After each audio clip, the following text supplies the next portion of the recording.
तो गरम बाजार बड़ुए। What? ताजा ताजा फल रसदार बड़ुए। वही तो गरम बाजार बड़ुए।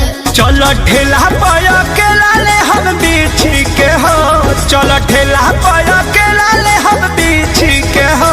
बोलो का भाव बा तहरा लीची के हो, बोलो का भाव बा तहरा लीची के हो।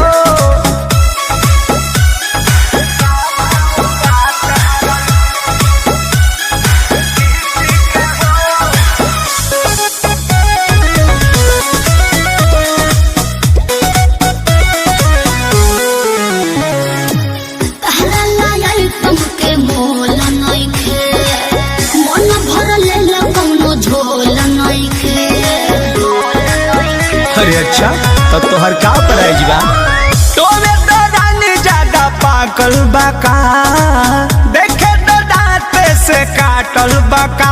केहू गलत ना कहे अपना चीज के हो, केहू गलत ना कहे अपना चीज के हो। बोलो का भाव बा तहरा लीची के हो, बोलो का भाव बा तहरा लीची के हो।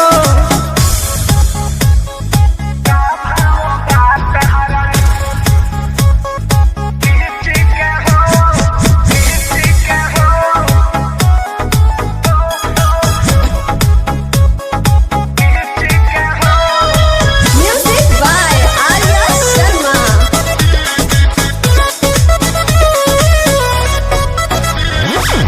कृष्ण पे दर्दिया परमोध जे।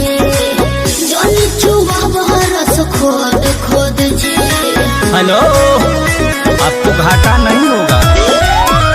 एको पाई ना तोहरा घाटा होई, छोड़ दे मखा के जदी खाटा होई। हाथ भीतरी ले डालू काहे खींची के हो, हाथ भीतरी ले डालू काहे खींची के हो।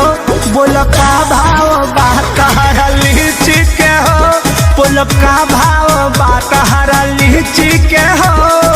दे दीजिए नहीं तो सर जाएगा।